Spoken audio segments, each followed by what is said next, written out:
All right, we are live. Hello and welcome to live programming at the More Freedom Foundation. Today, we're going to be discussing the State Department. We're going to be going into what Donald Trump and Rex Tillerson might be doing to the State Department, and we'll also cover what exactly the State Department is and why it's important. And if we have enough time, we'll probably get into some suggestions that we might have for the State Department. Joining me today, I am very pleased to have John Coumes of Safe for Democracy, one of my favorite podcasts.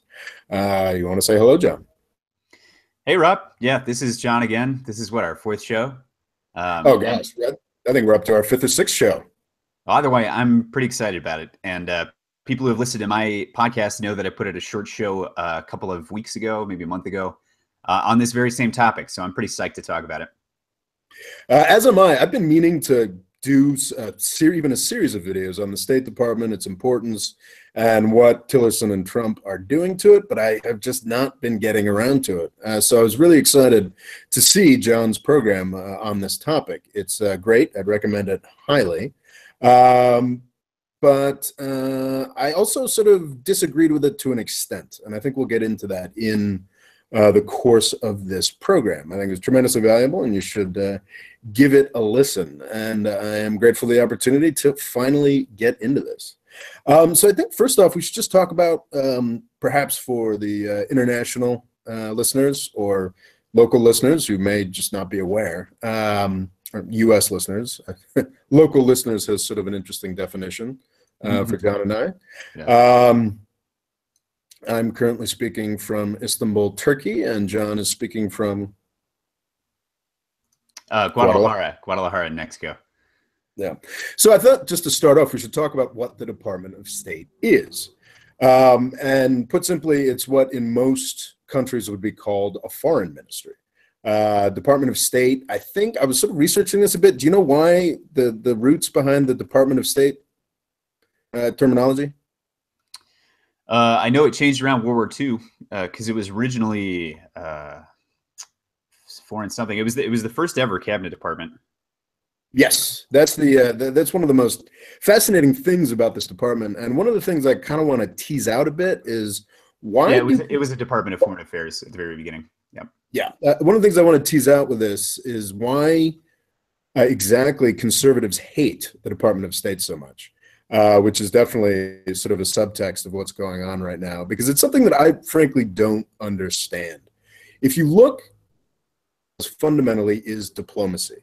The ambassadors, the staffers of our embassies, our consulates, are part of the State Department. That's what the State Department is. The State Department is the face of the United States to the world.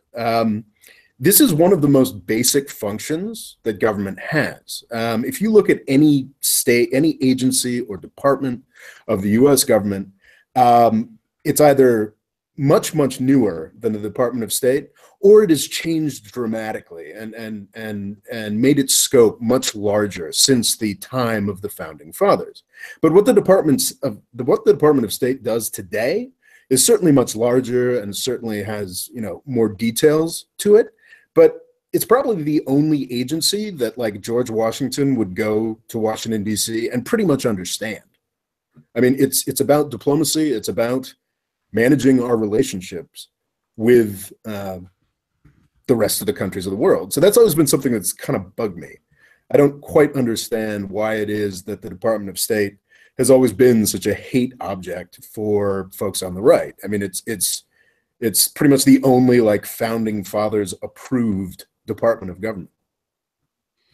Yeah, well, so before we get into exactly why Republicans hate it, which I think I have a pretty good idea about that, just to give a slightly more rounded description of what goes on at state. So there's two different kinds of employees at the State Department, right? You have 13,000. No, right now it's 15,150 foreign service officers. So these are people who took a foreign service exam. They're kind of an elite core of diplomatic staff.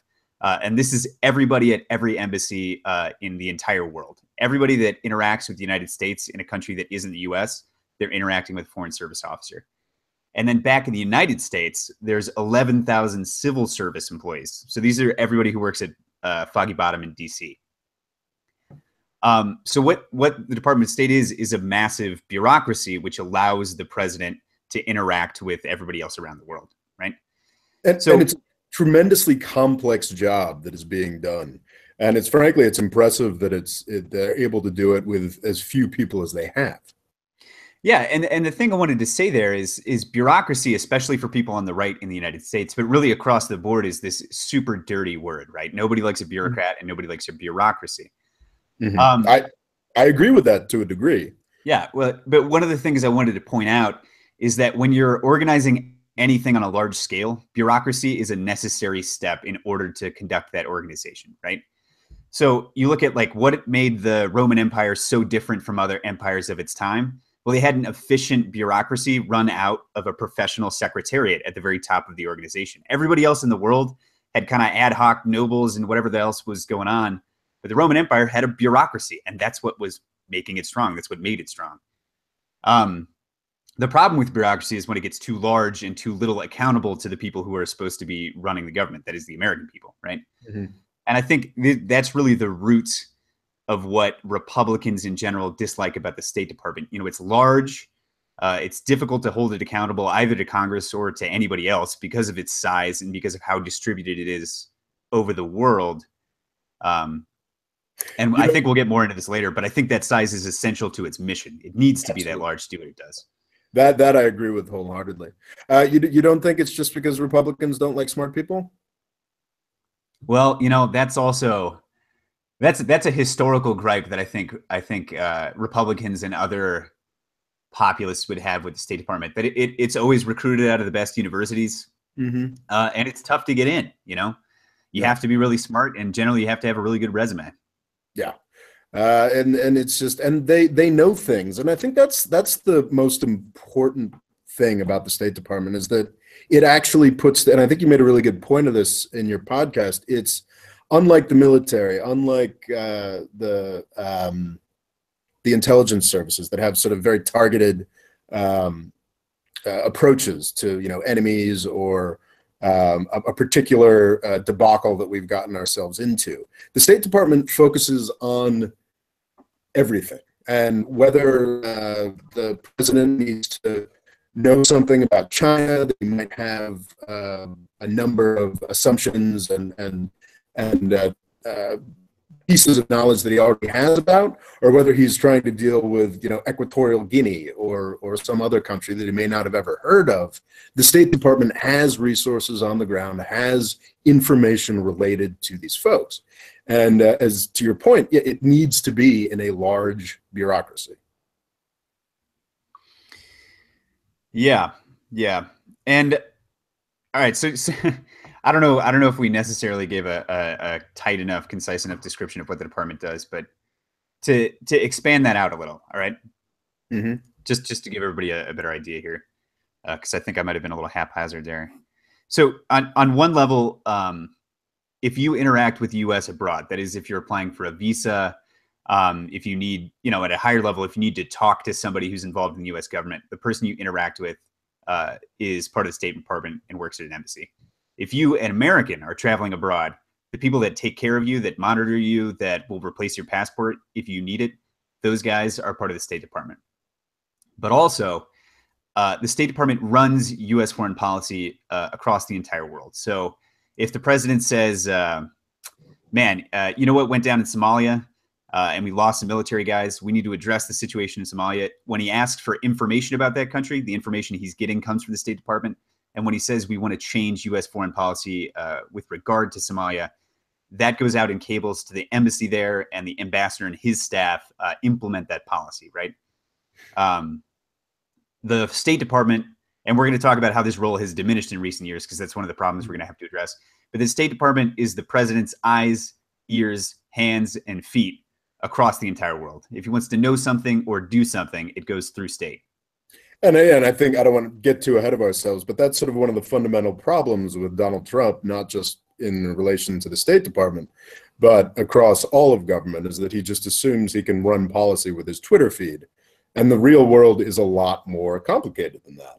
as we see over and over and over again with each of the crises that develop. Crises, yeah. And one last point is that when Rob says that maybe one of the Republican gripes with the State Department is that they know things, it's that when you take guys like George Bush or George Bush Jr. or Donald Trump, who have kind of bold, maybe bad ideas about foreign policy, they're going to get pushback because there's thousands, literally thousands of people who know better than them, who are all going to be working against bad policy. So foreign service officers are not, they're not policymakers, right? They don't get to set U.S. foreign policy. But say we have an interest section in Tehran, in Iran, right? We don't have an embassy there, but we have an interest section. So say Donald Trump wants to torch the nuclear deal. Well, everybody in that embassy or that interest section is going to be fighting that decision in memos that are heading back to the White House. Mm-hmm. And they're going to be trying to ameliorate the effects of that on the ground because they know it's bad policy. They can't not do the policy, but they can try to stymie it, you know? Mm-hmm. And they know better. And that's something that's hard to take when you've become president of the United States, despite your massive shortcomings. And I think it's important to point out here, because I think there's probably some folks who might have a knee-jerk reaction that, they're trying to block Trump, they're the deep state. It's just that, which actually is a concept that, I don't know, that's a very long conversation. But I think it's important to point out that this has happened before, and the Department of State tried to bring about better decisions in Vietnam, tried to bring about better decisions in China. Your podcast on this is great on both of those topics, and it's the fact that state is there and actually knows things. So it's not some sinister. It's people who know better trying to bring valuable perspectives. Yeah, and I don't know when the point is in the show that we're actually going to get this, because I think we'll have to start addressing what it is that Tillerson's doing at some point. But yeah. and it might be the point that you and I start to disagree. Mm-hmm. But the State Department is the deep state. These yes. are the people who are unelected and not particularly accountable. And I think that's a good thing, because they don't just block Donald Trump; they block every president. They have a force of institutional momentum that is helpful in keeping the United States from doing really dumb stuff all over the world. Absolutely, I do agree that is an incredibly valuable service that they provide, and I think presidents with a sense acknowledge that the State Department has sources of information, and the fact that they just look at foreign policy all day, and that should weigh in his decision-making processes. So before we do get into what Rex Tillerson and Donald Trump are up to, I think there's just a broader point that I want to make that actually gets to sort of how I look at the world, or rather how I don't look at the world with my YouTube channel. I spend a lot of time focusing on what's going wrong. I spend a lot of time focusing on Yemen or Saudi Arabia or Syria or what have you. What I don't focus on is the really broad picture, because it's almost impossible to focus on. And I definitely want to do more videos that focus on how the whole world is doing, and the fact that sort of American empire, the Pax Americana, the liberal world order, whatever you call it, generally limps along, and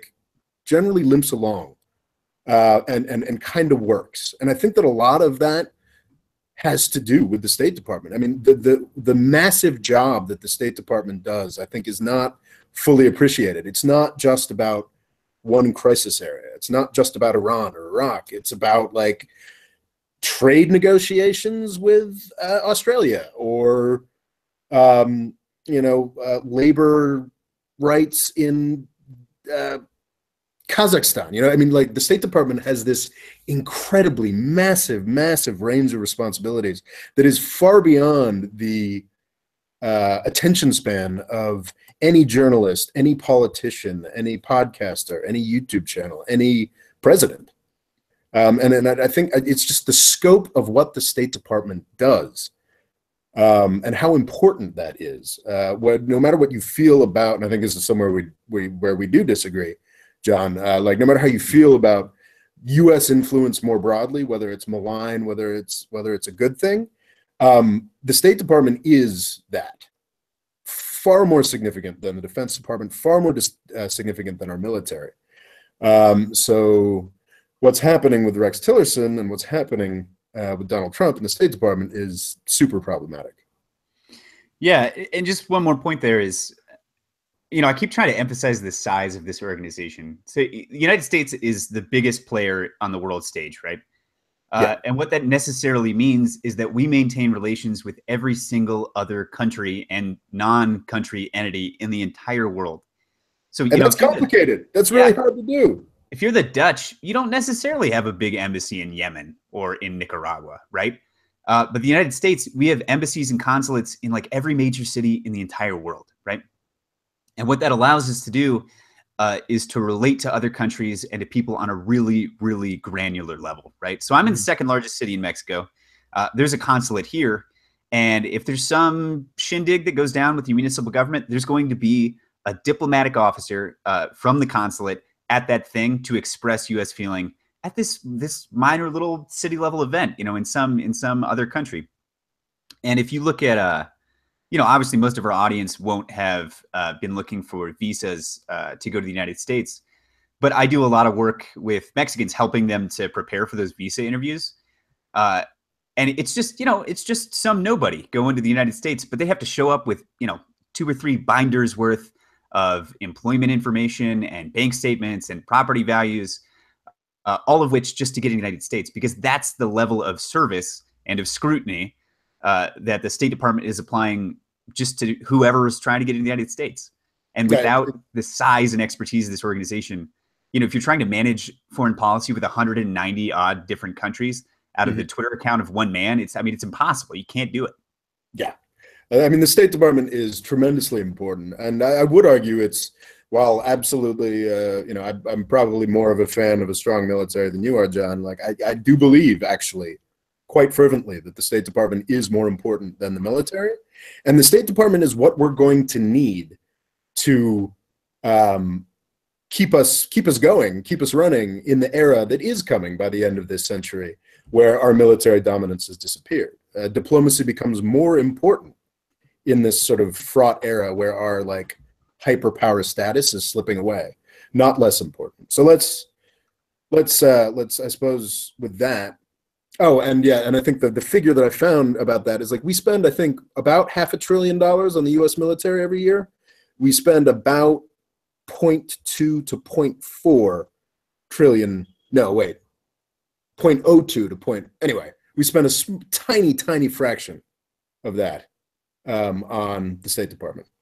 We measure our military budget in the hundreds of billions of dollars, and we measure our State Department budget in the tens of billions of dollars, and very few tens of billions of dollars. And I think sorry, go ahead, Rob. I think that's a tremendous imbalance. And while there's certainly scope for State Department reform, cutting the budget is not the idea. Yeah. So just for some numbers there, the Trump administration for next year has requested $700 billion for the military, and 700 billion. Yeah. And 37.6 for state, which is like 2/3 of what it got last year, and only 60% of its 1985 budget. So Jesus. You look at the world in 1985. You had a world divided between the United States and the Soviet Union, one in which the State Department was mostly focused on this one conflict. And today, you've got a world with 6 different poles and hundreds and hundreds of different entities we got to interact with, and we're only working with 6/10 of the budget we had back then, even though we're looking at a much more complicated world, and a world in which military power is much less effective in the conduct of diplomacy. Yes. Absolutely, very, very true. So yes, so I think we've now finally launched into it. So first off, I should probably mention that Rex Tillerson was Donald Trump's choice for the Secretary of State. He now heads the State Department. And in as much as you might expect that I'd be down on that appointment, because he was the former head of ExxonMobil. Yeah, I'm down on it in that sense that Exxon has created climate change, spent a lot of time burying that information once their scientists reached it in the late 80s. and all that stuff. And there's a lot of the fun savory stuff. Standard left-wing whining. Is that? Yeah, exactly. Okay. But the other thing, the thing that makes Rex Tillerson very well qualified for the position is that ExxonMobil has a similar bureaucracy under it. That is that it operates in almost every country in the world. It has a ton of employees, and they're relatively similar jobs in a management sense. So in that way, Rex Tillerson wasn't a bad appointment, really. Yeah, I think he's got an impressive resume for sure, and honestly, he's actually, I mean, he's now, aside from how he actually runs the department and does the job he's supposed to do, he is one of the adults in the room. I mean, he's one of the reasons we've still got an Iran deal, an Iran nuclear deal, even if it's on shaky ground. But just to clarify there, we have to recertify that bill every 3 months. And every time it has come up for recertification, Donald Trump has asked Rex Tillerson to come up with reasons, that is to invent reasons to decertify it, even though the Iranians are following their side of the deal. And Rex Tillerson, to his credit, has said, no, I'm not going to do that. Yeah. And that's great. Unfortunately, the other thing he's not really interested in doing is running the State Department. But yeah.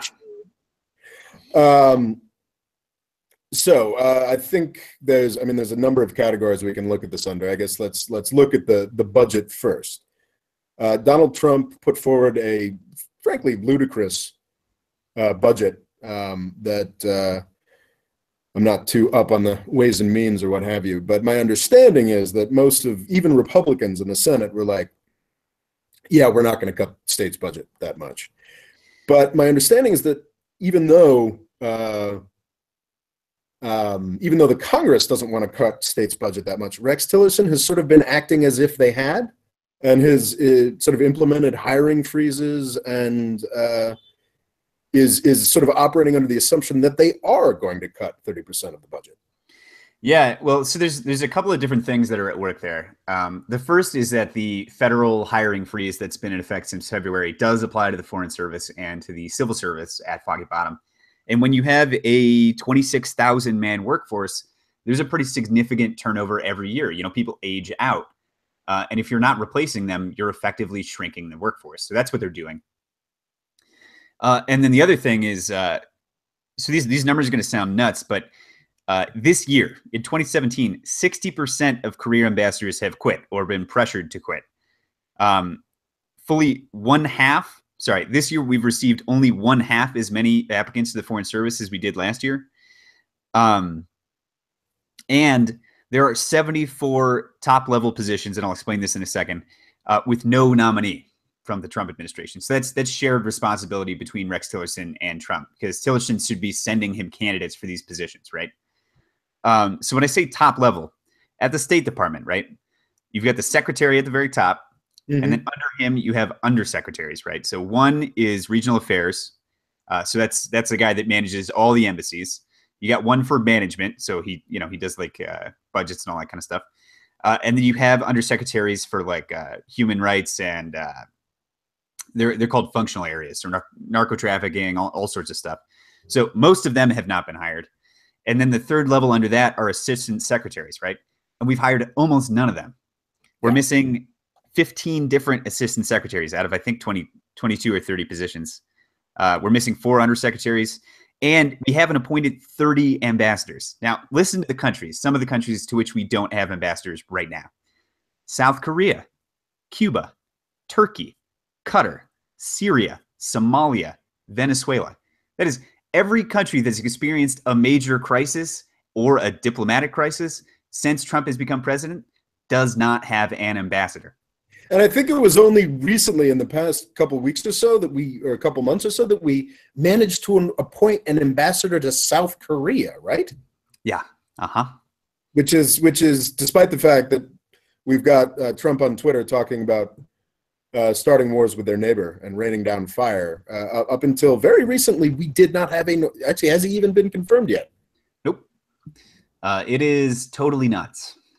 Yeah. And we'll get later into how this is maybe part of a systemic problem at the State Department, but or a problem in which a problem in the way in which the State Department is used by the president rather than a problem of the State Department. But well, and I think the appointments thing is worth bearing down on again, because this is a problem for the Trump administration across government, that they just don't have the organizational wherewithal to hire people, which is nuts. They try to sort of justify it as like, oh, well, we don't need to hire people because we're making a smaller government. Well, like, if you want to make a smaller government, you need to hire people to fire people.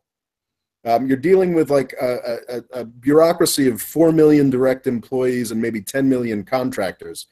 Donald Trump is not going to figure out who to fire himself. You need to actually hire people. So that's a broader issue across. Yeah, and if I could, but I think you were just pointing out that it is the worst with the State Department. Is that correct? Yeah, yeah, and so to consider a sort of an example outside of government, right? My folks work for General Motors all their lives, right?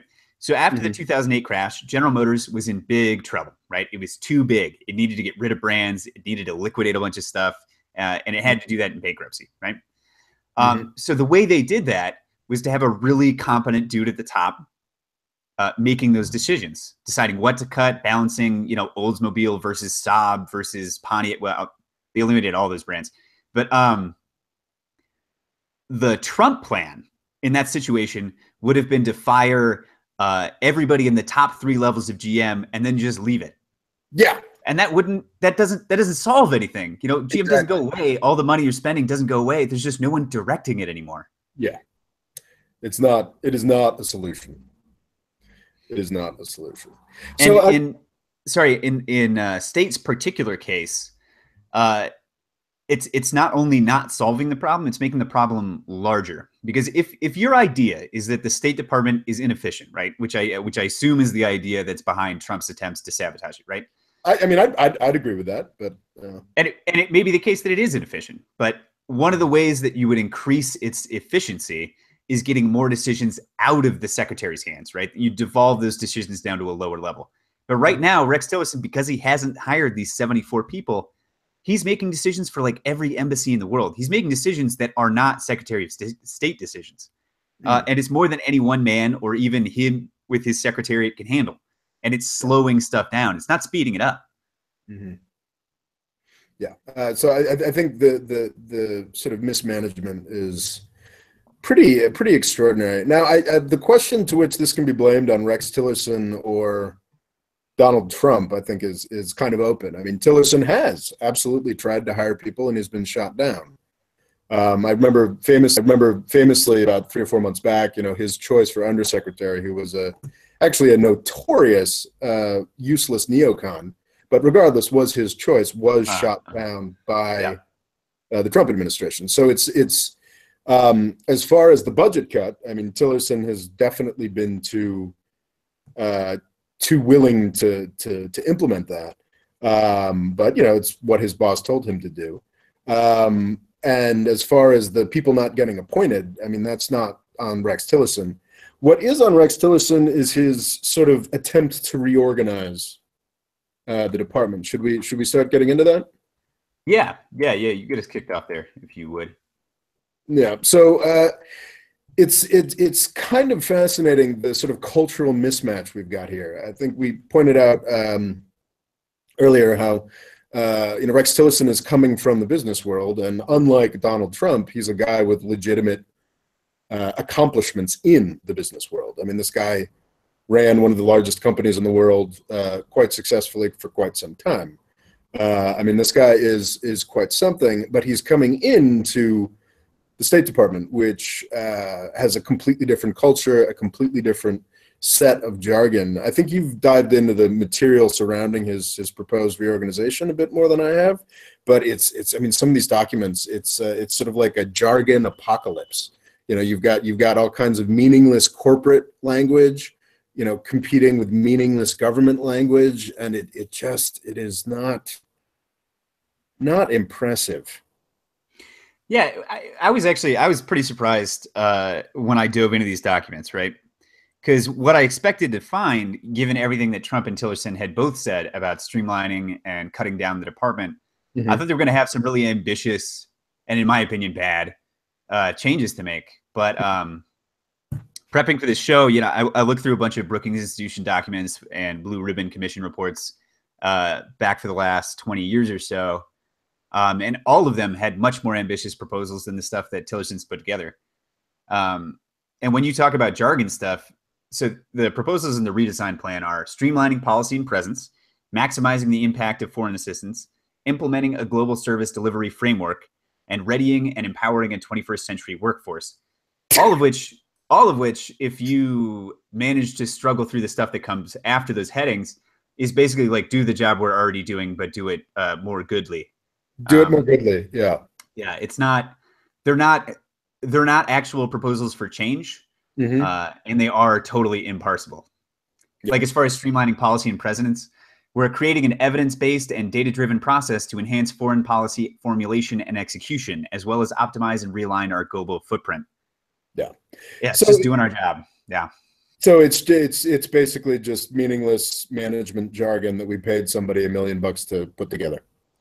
Exactly, except for there are 2 or 3 proposals on this list that actually mean something and that really do address problems. So those are improving governance and accountability for IT platforms, modernizing legacy systems and software, which is really the same thing, and upgrading technology infrastructure. So something people may not know is that the building they occupy at Foggy Bottom is really old. And almost all of the systems they use to communicate with embassies and to communicate within Foggy Bottom are also super old. Now, maybe not everybody knows, but people who work in government offices, they don't use Gmail, they don't use MSN. They have their own proprietary email systems, and they are in general really bad and really old. And the ones at state are especially bad and old. Not only in the sense that they don't work very well in the first place, but also that they're really hard to secure. So the State Department doesn't have a good ability to transmit confidential communications between the rest of the world and the State Department anymore. Oh, you mean, oh God, this might have something to do with Hillary Clinton and her emails. Is that what you're saying?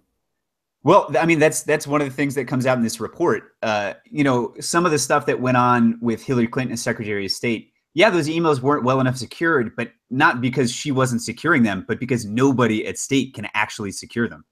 Yeah. So those proposals are good. Those are actually real concrete steps towards improving the performance of the State Department. The problem being that they're going to cost tens of billions of dollars. Yeah. And if you cut the budget by 1/3, you're not going to have any money for that kind of thing. But I think it's telling that, so you've got this supposedly sweeping redesign of the State Department, and the main lessons learned for the price of $1 million is we need a better email system. Yeah, I mean, that seems to be it. I don't think this particular, well, I don't know what the particular cost of this review was. It seems to mostly be working off of past think tank reviews. And then they did something that we'll get to later, which is actually very interesting, which was what the hell is it called? It's called a listening report. Which is where they go around and they talk to hundreds of employees about what they feel are the problems with the agency. And that actually has some interesting conclusions. Yeah. I think we should. So I think we've established what's happening. And I think I got to say, now I think that the State Department should be funded to a dramatically higher level than it is now. B, I think that what Trump and Tillerson are doing to it is crazy. But C, and I don't know, this may be somewhere where we disagree, like I am not a huge fan of the State Department as it is currently running.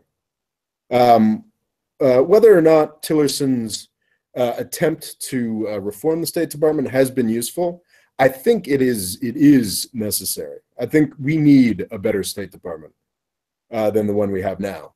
Cutting the budget and not hiring people is not the way to do it, but I sort of, just in my experience in Turkey, my experience around the industries that have sprung up to service to the Syrian civil war, I desperately want a better State Department. And I'm not sure what your general read on, and I'm not talking about State Department in the era of Trump, I'm talking about the State Department long before, I think has had some issues that need to be addressed. I don't know what your take on that is.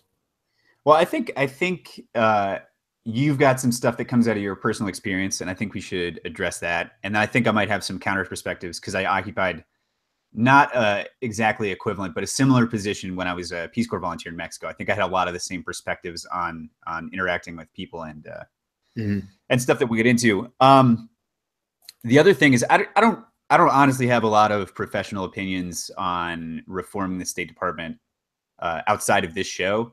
But now I've gone through and read a bunch of Brookings stuff. So I know, without any personal stakes in it, I know what people at State feel are the problems at State and what the necessary reforms are.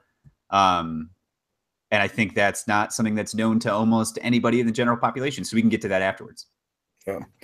So basically about my take on the State Department here, and I've known a fair amount of people who work for the State Department, or well, it's also sort of interesting is where do you draw the line? You know, I know people who work for the State Department. I know people who work for USAID. I know people who've worked for State Department contractors. I know people who have worked for, and that's a problem with the government everywhere. Is like sort of like, okay, so where does the actual government worker end, and where do we actually run out of people who are working for the U.S. government?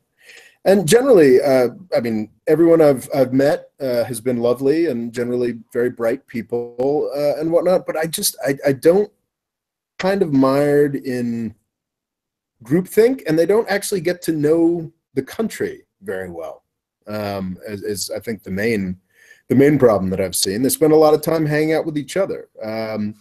This is probably perhaps my experience in Turkey, where security has been a high priority. You've got a lot of State Department folks who sort of live in nice, secure apartment complexes, pretty close to the absurdly secure Istanbul consulate. You know, I'm not really sure they get out much, actually see and interact with people in the country they're supposed to be dealing with. And I think this is rooted in a problem that I've actually had heard from people who work for the State Department, is that it's a very brief tenure that these people have in any given country. They spend 2 years doing consular services somewhere, then they spend 2 years somewhere else. They're not really focusing on a region or a particular country. They're not really picking up deep expertise. And I think that that's something that we need going forward, is a real deep expertise and a willingness to get outside of the hyper-secure consulate that you live in. I'm not confident that the State Department serves any of those purposes. I'm not confident that they do real high-value diplomacy at this point. So there's a couple of different things there. One is that terms are too short. That's something that's coming out of the State Department itself. That conversational review that we were talking about. Everybody reported that terms are too short. So that's basic. If a Peace Corps volunteer's term is 2 years, then a diplomatic officer's term should probably be a little bit longer, right? The other thing, as far as security goes, as far as security and officers getting out of the embassies, is that I think they experience a lot of the same pressures that I did as a Peace Corps volunteer. That is that, you know, you want to get out. The thing you want to do is be among the people. But there's now so much, I mean, even for lowly nothing Peace Corps volunteers, there's so much pressure coming out of DC to keep anybody from getting hurt. And you look at the incredible, ridiculous process that Hillary Clinton went through after what happened at Benghazi happened, which is just something that unfortunately happens at U.S. consulates. You know, they're dangerous jobs. And so the culture that grows up is like, never again, never have another Benghazi. And that means keeping foreign service officers in those apartments. It means keeping them on their embassies and consular grounds. So there's an institutional pressure that's helping to prevent officers from going out and really getting to know the countries that they're in, especially if those countries have security problems, which is all of the most important countries that we have relations with. But I think you can speak to the fact that, you know, yeah, there are security issues in Istanbul, but not in any way that should prevent American diplomatic officers from being out and about among the people, right? Yeah, it's safer than any American city. And it's something that I experienced in Mexico. You know, I followed the same rules as embassy officers, and I was not allowed to travel to any of the states in the top third of the country, about half of the states in the middle third, and half of the states in the bottom third. And since I've been out of Peace Corps, I've been all over the North. I've been all over the South, and I've been just as safe as I always was. Yeah, yeah, and I think that really goes overboard, because the problem with the United States is just like starting out basically is that we're already incredibly insulated from the rest of the world. We've got an ocean on either side, and unlike I've been spending a lot of time. I'm going to go on a bit of a tangent here, but I've been spending a lot of time looking at the British Empire recently and sort of trying to draw out lessons that the U.S. Empire can sort of learn from the British and sort of avoid falling the way that they did. And what's extraordinary is looking at the British Empire and like I think it's perhaps a little exaggerated, but famously you'd have like a couple dozen guys running vast swaths of territory in Africa or India or something along those lines. But I certainly wouldn't advocate for that. But what's interesting about these people is that they lived in these countries and they knew the languages and they actually knew things about their country. They were actually experts on those countries. And Britain kind of had to have that and had to do that. When the sort of British Empire was forming, had to figure out how to make larger markets like India and China work for their benefit. So they had to have people there who actually knew things, and that sort of got into the DNA of their imperial administration. And I think to this day, tiny little Britain has got much better sort of language resources and whatnot than the United States does. And with the United States, however, like from the moment that we started even bothering to pay attention to the rest of the world, we were the largest economy in the world. And sort of everybody has always come to us. And English, the fact that English is so much more broadly available now, makes it even more of a problem. It's great for us, but it makes us stupid. You have these State Department folks going out for 2 years here, 2 years there. I think it does get a bit longer as they get further on in their career, but not dramatically longer. And maybe they'll spend 3 to 6 months studying the language and getting the basics. But when they get to their country, they won't actually ever have to use the language because everybody speaks English. And it's just we don't. I don't want to be clear that not all of that is absolute. There are definitely officers that do speak and understand their countries. But what you're describing is that there are policies at state that work to prevent that from happening. Yeah, I'm not saying there aren't individual officers that do understand the languages and like go above and beyond, but like that shouldn't be great. That should be like, I got you. I have buddies in the foreign service who might end up listening to this show. I want to be clear that I think they're doing good work. Yeah. No, but what you're saying is correct. What you're saying is correct. I'm not trying to.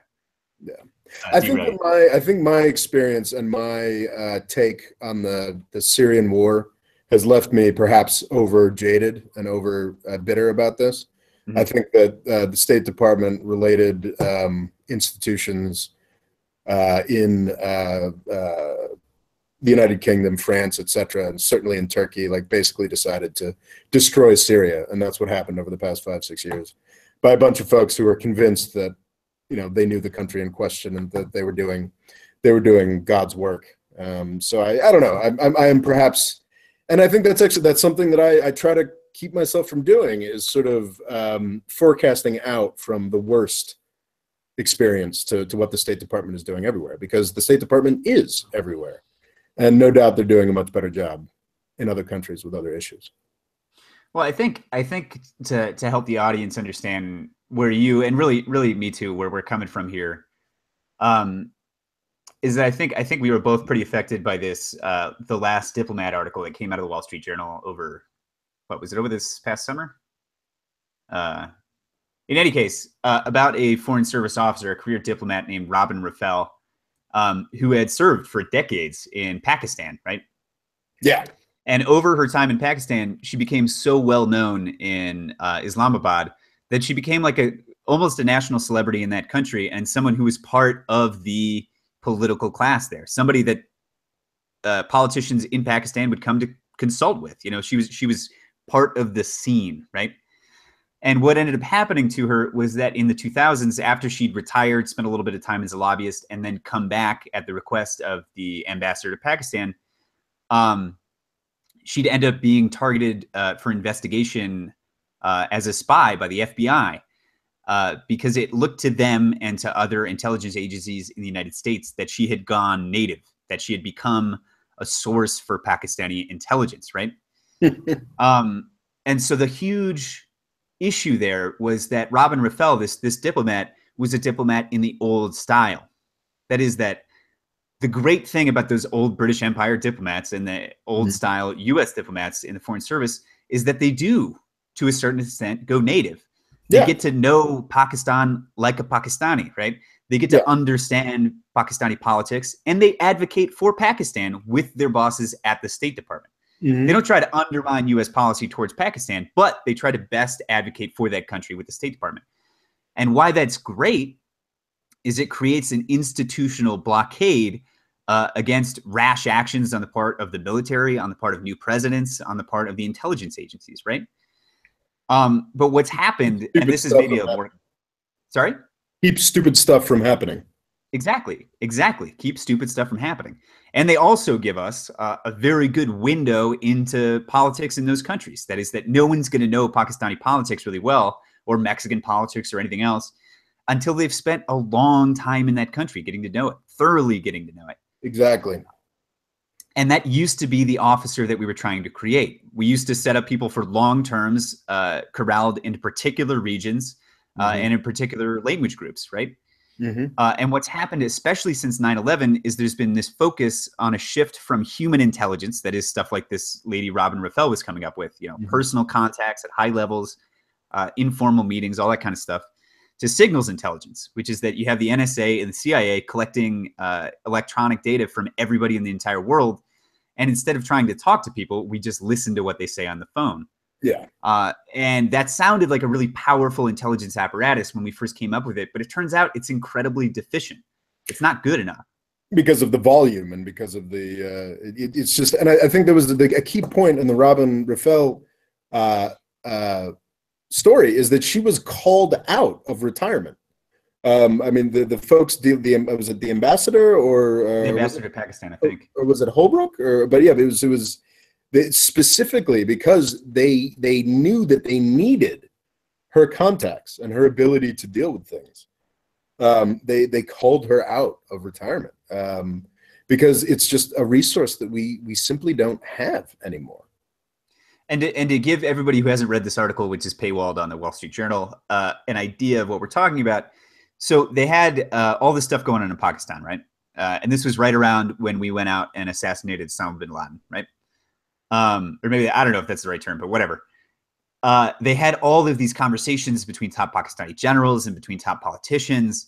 But the situation was that all of those people, when they talk to each other, they veil what they're really talking about because they know they're being monitored. So guys sitting back in DC or in Northern Virginia, even if they could speak the language to understand these people, had no idea what was going on because they didn't have that cultural context. Exactly. And they send over there, or they call up this lady, Robin Raphel, and they send her over there. And in 2 or 3 days, she's set up meetings with every important person in the country. And she immediately has an idea about what's going on because she had that expertise. Yeah. And that's something that we simply don't have anymore. And it's telling and frankly horrifying that we brought a good diplomat out of retirement and then we prosecuted her. Or sorry, not prosecuted. Then we investigated her. It's extraordinary, and we pretty much, certainly ruined her career. So which was towards the tail end anyway. Yeah. But this involved people breaking into her office, breaking into her home.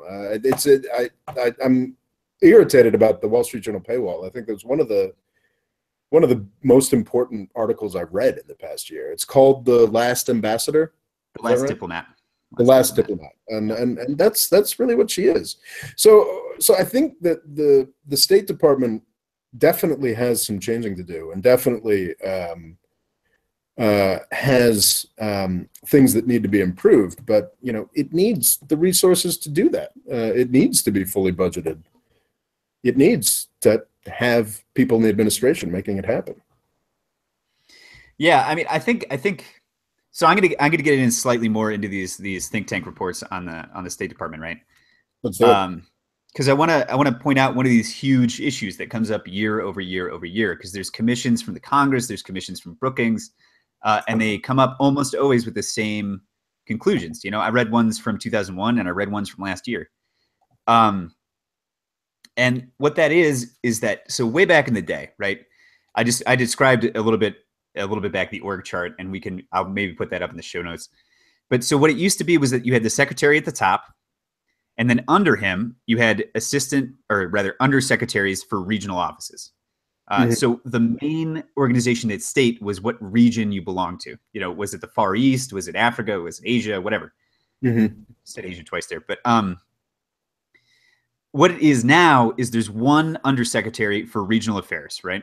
And under him are the assistant secretaries for every region of the world. So all of the desks, you know, the Asia desk, the Africa desk, that's all under one undersecretary. And then there are, let me count them, 1, 2, 3, 4 other undersecretaries that now have functional divisions, right? So you have the undersecretary for economic growth, energy, and environment, the undersecretary for arms control, the undersecretary for public diplomacy, the undersecretary for civilian security, democracy, and human rights. And the reason they created those undersecretaries was that people in the United States, people in the Congress or particular interest groups, felt that those issues, that is, you know, the environment, arms control, weren't getting enough attention at state. So they created these separate bureaus within the State Department called functional bureaus to address those problems. And what's ended up happening is that those bureaus are low prestige compared to the regional ones. And what they end up doing is duplicating responsibilities. So say you've got a guy in Iran, right, in the Iran desk. And what he's looking at with the arms deal, or rather with the nuclear deal, is limiting arms shipments to Iran, right? So that guy writes a memo about a particular arms deal. Well, that memo then has to go get approved by the Undersecretary for Economic Growth because it's trade, and it has to get approved by the Undersecretary for Arms Control, and it has to get approved by the Undersecretary for Public Diplomacy. So what ended up happening is that even though you created these offices to address these particular functional, or these particular functions or functional areas, you really just ended up creating overlap and more bureaucratic delay, right? So the fact is that there are serious reorganizational reforms that have been proposed year over year that probably should go into effect. And what should be really clear is that what Rex Tillerson and Donald Trump are doing are not those streamlining reforms. Like we said before, what they need is reorganization. And instead of doing that, they're just firing the heads of all these bureaus and not rehiring, which means that those bureaus still exist. That inefficiency still exists. There's just no one to manage it now. Yeah, it's not ideal. I took a brief glance at some of those documents, and what struck me was that the State Department doesn't particularly seem to know what its own mission is. Yeah, and so this is another big problem that's been growing up since World War II, more or less. That is that before the Second World War, the Secretary of State was the second most powerful man in the United States, and he pretty much ran foreign policy all on his own. There was very little foreign policy involved in elections, so there wasn't any way in which the public was really mediating U.S. foreign policy. President picked a secretary, and that secretary ran the rest of the world for the president, right? And what started happening after the Second World War is that as the military grew up, and then as the intelligence agencies grew up, and then as stuff like the what's it called? The U.S. Trade Representative, and as other departments like agriculture and commerce started developing international wings, all of the jobs that state used to do started going to other agencies, right? So the military has its own intelligence collection. The military has its own diplomatic officers. Commerce manages U.S. commerce abroad now. So what started happening is they've siphoned off all of the roles for the State Department, whereas before the State Department would have coordinated all of that action. And as the presidency has been getting more and more imperial, with Donald Trump as like the absolute epitome of that, there's been less and less role for the Secretary of State because the president runs diplomacy out of the White House rather than passing it through his Secretary of State. And what that's done is left state without a clear role. Mm-hmm. And the reason that's a problem, I mean, just to pick one particular area, is when you have the president running diplomacy out of the White House, you have stuff like all those disastrous phone calls that Donald Trump had with other heads of state. Because the people who should be managing those communications are people who actually know something. Exactly.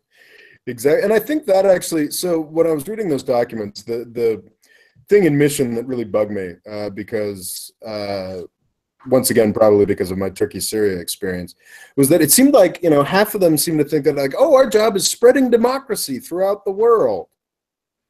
And I think that's sort of interesting to tease out, because the way that seems to have worked in practice is the coup in Ukraine that got a shooting war started in Russia, the sort of attack on the Syrian regime that's killed 500,000 people.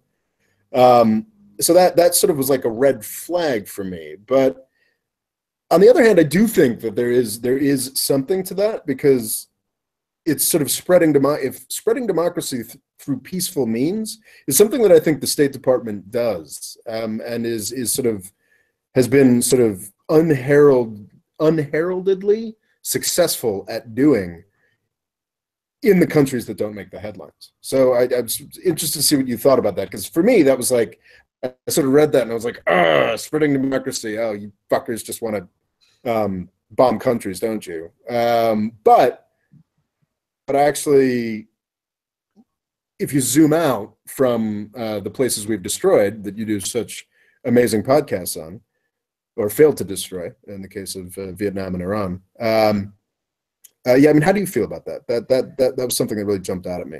Like, should the State Department see itself as spreading democracy? Well, so two things there. I want to quote directly from this paragraph in this conversational report, because I think it's even worse than Rob just made it out to be. And then second, I'll talk about what you were just talking about. But so, quote, theme 4, unclear mission, does not speak with one voice. DOS does not speak with one voice. For an organization with a very significant role in the world, too many in the Department of State were not clear on the exact mission of the agency. When asked, the 3 most frequent answers were, quote, installing democracy around the world, unquote, quote, spreading American values, unquote, while the most consensus comes around phrases such as, quote, protecting Americans and the interests of America throughout the world, unquote. People understand that such a mission can be extraordinarily broad, leaving one person to comment, quote, you could make that mean nearly anything, and by the looks of the department, maybe we do, unquote. Jesus. Yeah, so that's not so great. Yeah.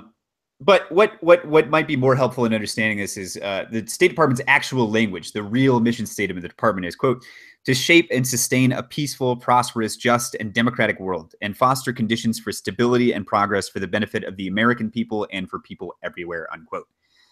That sounds pretty good. Yeah, no, that's not so bad. Because I think, in the mid-century, we were aiming for a capitalist world, and that didn't work out so hot for places like Vietnam or Laos or Cambodia or Malaysia or Indonesia or Iran or the Congo or any one of those countries.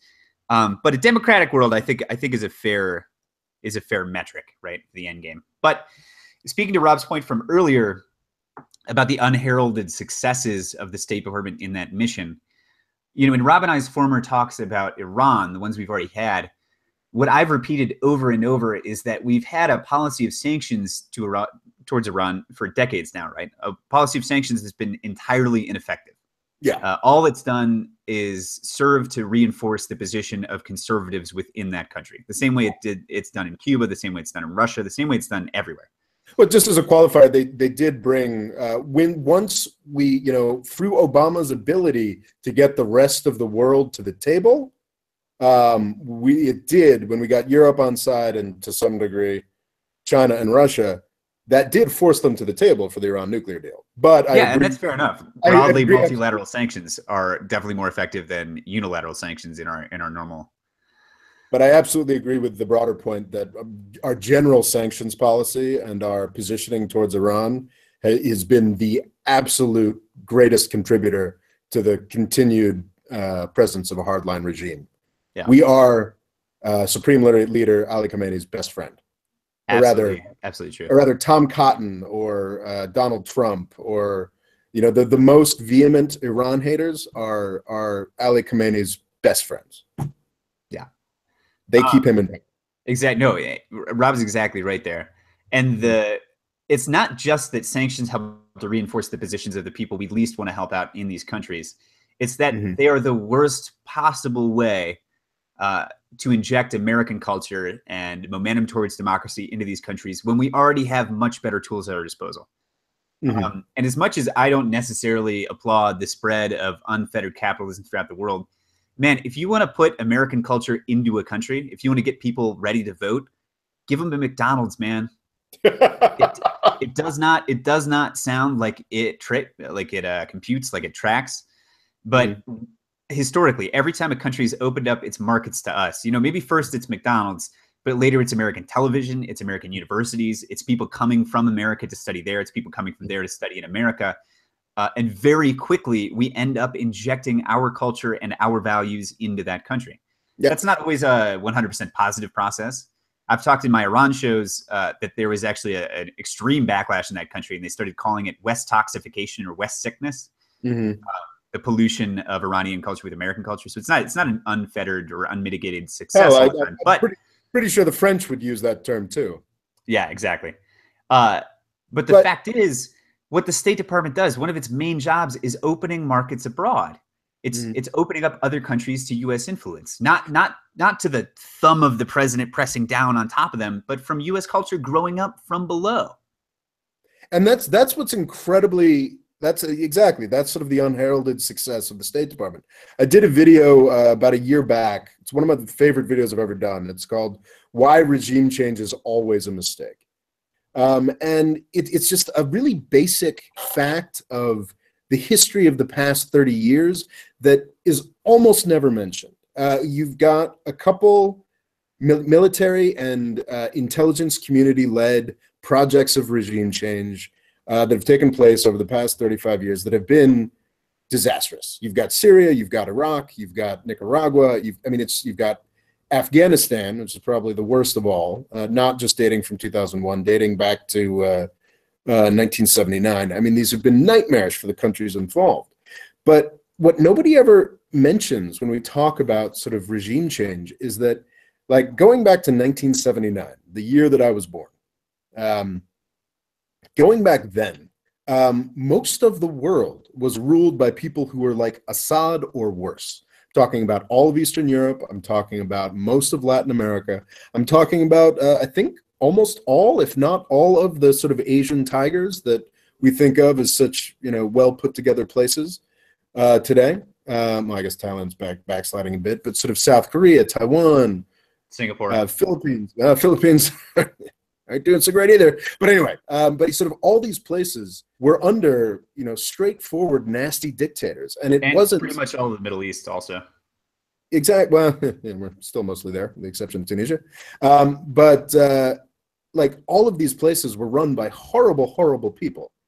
And now they're not. Now they're run by, regimes that go back and forth, some backsliding, what have you. But they are run by dramatically better people. And they are run in something close to democracy or representative government or whatnot. And it's fantastic. And none of them got there through military engagement or intelligence community shenanigans. They got there because of, like you said, a McDonald's, because of trade deals, because of sort of cultural exchange and business relationships that were fostered by the Department of State. I mean, the world is a dramatically better place in my eyes, as neoliberal and hyper-capitalist as it may be, which I don't really have much trouble with. You might. It is a dramatically better place because of the work that the State Department does. The other thing that would be essential to point out is that world in 1979, the dictators in Asia, the dictators in Latin America, almost all of them owed their positions to the United States, and almost all of them were receiving aid from the United States, right? And in many or most cases, against the advice of career foreign service officers. I don't know about Eastern Europe, man. I don't think they were getting a lot of State Department funding. Okay, yeah, outside of Tito. Eastern Europe accepted. Eastern Europe accepted. Well, I mean, I suppose Tito and Ceausescu were getting some, but what's interesting, especially if you look at a place like Vietnam, is when we tried to apply military force, right? When we tried to apply the force of our intelligence agencies against the advice of career foreign service officers, what did we do? Well, we imposed the Vietnam War on the Vietnamese, and we made enemies out of the Ho Chi Minh regime. And as soon as we backed off, and as soon as the American people with its incredibly short attention span forgot about Vietnam, 5 years later, they were trading with the United States. And now they're a key partner in Southeast Asia. Yeah. All that we needed to do was just to back off, back off. And the people are happy to have us come in. Yeah, it's pretty extraordinary. Yeah, and I mean, just it's not the direction in which we have over the last 20 years directed our growth. Like we said at the top of the show, the proposed budget for the military this coming year is $700 billion, right? And that's to confront no obvious military threat to the United States, right? Mm. At the same time, we want to cut the State Department's budget by a third, down to $37.6 billion. So when you look at the influence of those two different agencies in the world, right? Mm.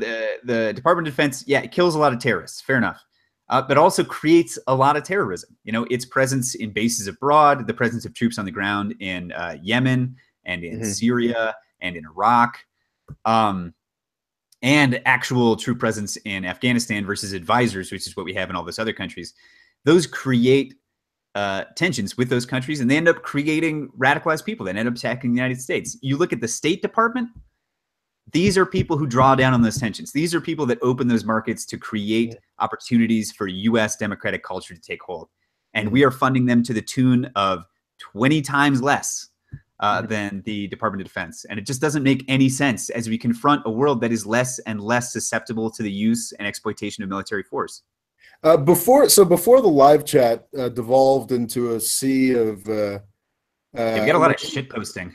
Yeah, sort of sea of racism, and I think I got an actual death threat against me, which I'm quite. This is not our normal live chat, but we have a lot of anti-Muslim sentiment in here that I'm. And there was also a fair amount of anti-Semitism, but earlier on, they were talking about. I think they were talking about boots on the ground and sort of the utility and cost of boots on the ground, and I think that was actually a very interesting conversation. And it's just amazing how much more expensive and useless military engagement is than State Department engagement. It's counterproductive and terrible, and I think that's something that needs to be emphasized. I've had conversations with some folks in the military. Interestingly, no officers in the military, but enlisted folks in the military have this idea that the State Department's not necessary and the military does a better job. Yada, yada, yada, sort of delivering humanitarian stuff, which, could very well be true in like individual cases. And it's that sort of strikes me as nuts. A State Department Foreign Service officer has the potential to avert boots on the ground, which is one of the most expensive things that we do as a country. Yeah. And something I brought up in my own show is, so just imagine we've got a situation going on with the country, right? Say it's Vietnam in the early 60s or really in the late 50s. Say it's Korea right now, whatever. We get a crisis and there are a bunch of options on the table and some of them are violent, right? Well, when the president goes to make a decision on this, right? What he does is he speaks to everybody. Well, this president may be accepted, but normal presidents would speak to and get briefings from and consult with everybody whose agency is going to touch on the stuff that he's going to do, right? So he talks to the Joint Chiefs of Staff. He talks to the National Security Council. He talks to the NSA. He talks to the CIA. Sometimes he talks to the FBI. And what's important about every single one of those agencies is they all have skin in the game. Every one of those people wants their solution to be the solution that gets used. The Joint Chiefs of Staff is never going to recommend that you don't use military force because that does not improve their bureaucratic position. And they don't have a lot to say about peaceful solutions to problems, right? The National Security Council, it's got its own vested interests. The NSA, the CIA, they want to do drone strikes. They want to monitor more people. The only player in this game that doesn't have skin, the one that doesn't have an institutional interest in one answer versus the other, is the State Department, right? As the State Department loses ground, not just in budgetary terms, but in terms of attention and prestige, especially on Donald Trump, who basically says also that it doesn't need to exist. What ends up happening is you get, especially with a president like Donald Trump, who has no attention span, no expertise of his own, and very little ability to parse information coming in from other people. When he's got 6 guys telling him to bomb, and one dude, the Secretary of State, Rex Tillerson, you know, falling asleep in his chair and saying, yeah, maybe don't do that. Well, you end up bombing, you know? What we need is a strong voice that looks at solutions objectively without an institutional interest in one or the other. Sorry, I was getting caught up in the live chat. I'm trying to stay away from it now. It seems pretty off topic and pretty racist. Yeah. I'm not sure what this shit posting is that you talk about, you kids these days, but there seems to be a fair amount of that. Is that a term? Did you advertise this show on the Donald? Is that? I think I've got a lot more. I've got a lot more subscribers now than I did the last time we did this a month and a half ago. So maybe they're hate listening. What's that? Said maybe they're hate listening.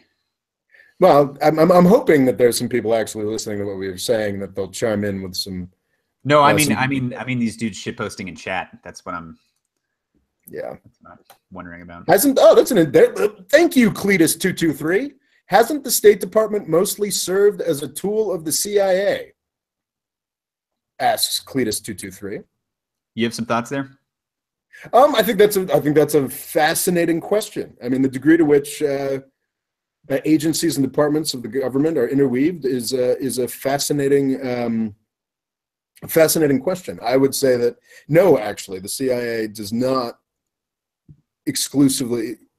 That the State Department is not exclusively a tool of the CIA. And I think that also the question itself also comes to that our tendency to focus on a few countries, like in Turkey or Syria or another country that's falling apart. Then yes, I would say probably the State Department is not a tool of the CIA specifically, but is definitely a tool of the intelligence services, or actually functions as an intelligence service itself. It's extraordinary the work that State Department or USAID does in Syria. I mean, they're actually doing some of the work of regime change. They may not be sending crates of AK-47s to Al-Qaeda, but they're providing the food that people in Al-Qaeda areas need to live. I don't think that the line between the CIA or the intelligence community and the State Department, I think all of these agencies sort of interact with each other, but I think calling the State Department a tool of the CIA is, I think, not appropriate. I think during the Cold War, when we actually had most of these agencies agreeing on a mission and heading in the same direction, I think there were probably disputes between the departments as to how things were done, but it could look more monolithic.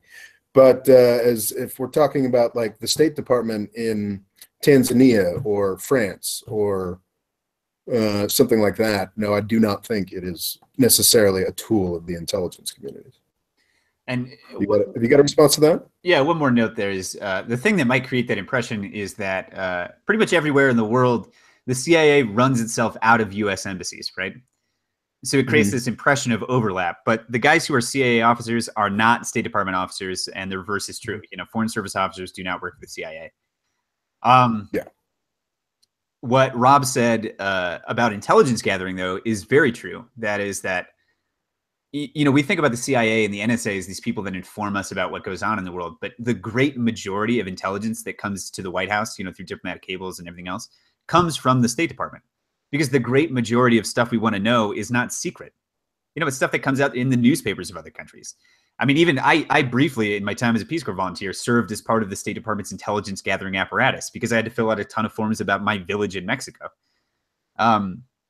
No one's ever going to look up that information. But if somebody did, that's where it would come from. I wasn't a spy. I was just a kid filling out forms. This is how many houses we have. So the vast majority of information that is gathered by the U.S. government comes from the State Department about the rest of the world. But no, they are separate agencies. They have their own priorities, and they're often at loggerheads. The State Department is not a tool of the CIA, unequivocally. Yeah, unequivocally. And also, I do want to speak to a broader issue that it's kind of nice that everybody in the world thinks that the CIA is some kind of omniscient, omnipotent, all-powerful, all-seeing organization, but it's really fucking not. I mean, these guys are, generally speaking, a bunch of jokers. I mean, they've managed to pull off some things over time, but they've all managed to sort of bite us in the ass. I mean, just this idea that there's some sinister plot and somebody in the U.S. government really knows what's going on is false. Yeah, that's entirely true. Yeah. There were two good questions, and Zach brought up. Okay, here we go. Yeah, Zach Osborne asked, "What's changed at the State Department since HRC used it as a tool for her Clinton Foundation?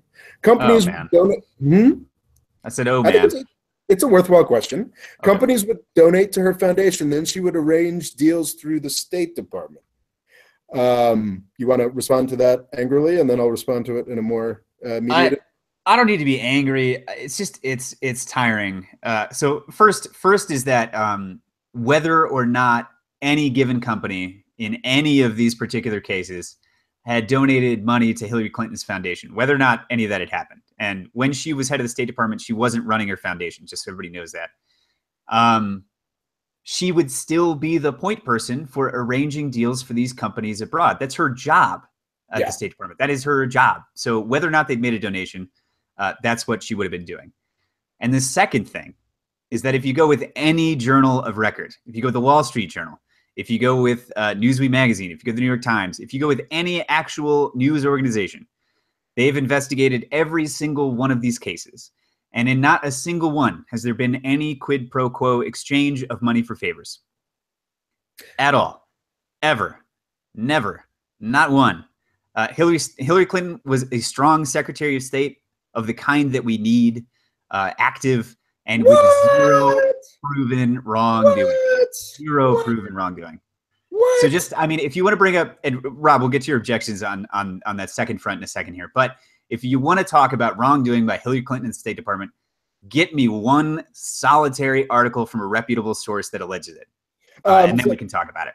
So when you say that Clinton was one of the best secretaries of state ever, I sort of refer you to everything that happened while she was Secretary of State, though perhaps it's unfair to attribute world events to her. But I mean, and I guess Ukraine was marginally after her tenure. But no. I don't mean necessarily that her agenda was a good agenda. I'm saying we need secretaries of state with that strength of character and activity. What I'm saying is we need strong secretaries of state. We do need strong secretaries of state. Not necessarily that she had the agenda that I would agree with. Yes.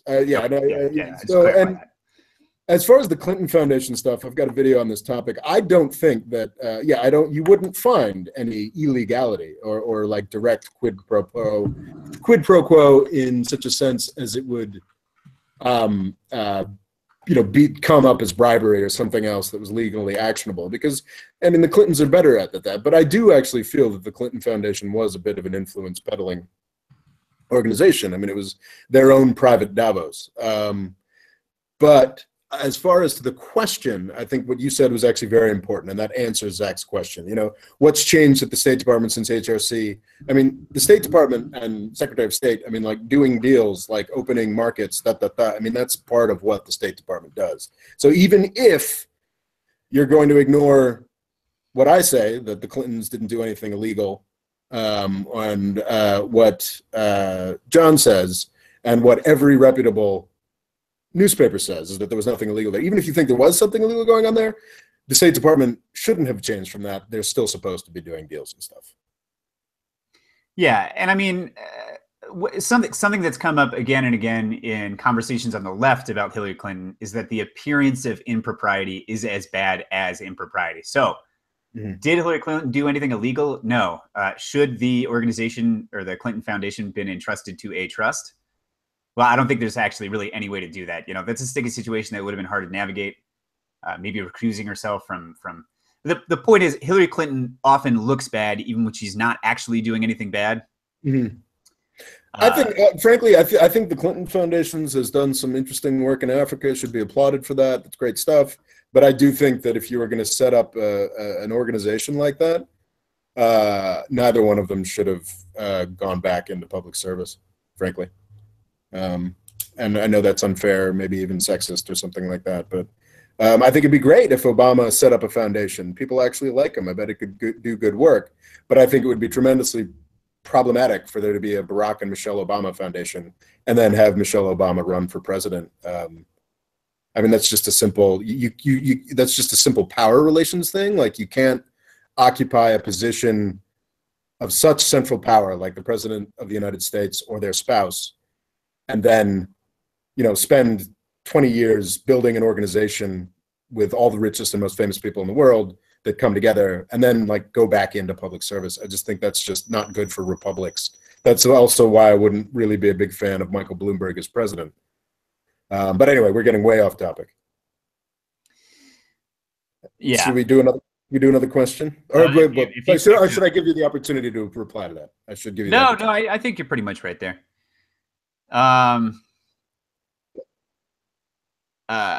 Sorry, lost train of thought. Yeah, if you've seen legitimate questions in this cesspool of a chat, yeah, totally. Okay.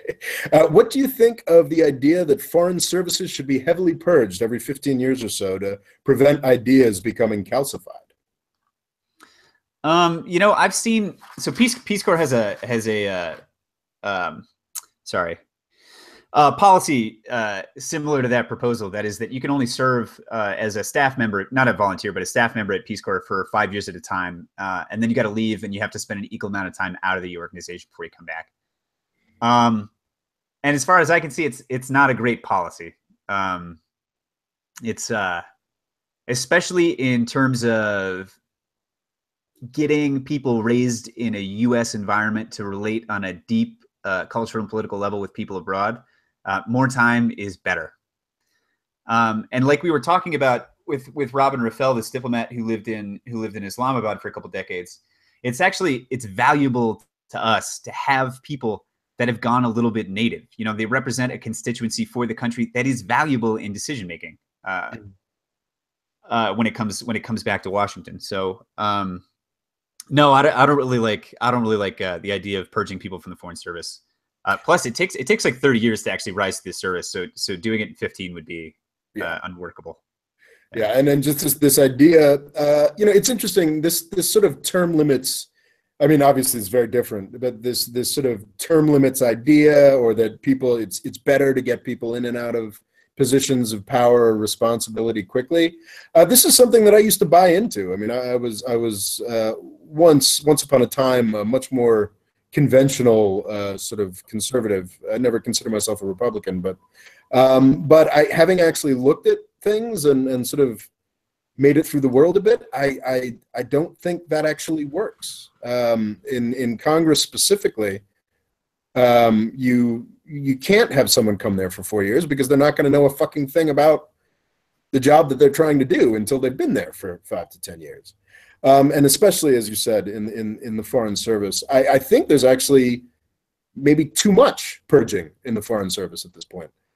As I think I'd mentioned, we were talking earlier, John, I think the only worthwhile reform idea that I've seen is that the tenure of Foreign Service officers should be longer. They should spend more time in fewer countries and actually get to know those countries better. I mean, first and foremost, that mission statement that the State Department read, of the State Department that we read earlier, sounded great. But I think first and foremost, these folks have got to know and get to learn about other countries.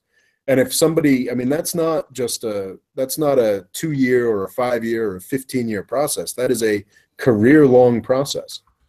No, so I do not think that the Foreign Service should be heavily purged every 15 years. So I think that's a mistake. One last point there is we got a tiny bit into it at the beginning of the episode, but so the Foreign Service is like the only part of the American government that has a really rigorous civil service exam process. It's the only one. And to become a Foreign Service officer, right? There's exams, I think, 3 times a year. You pass through that, then you get shuffled to a set of essay questions. Those go into a performance review board where they look at your test scores, your essays, your resume, your work experience.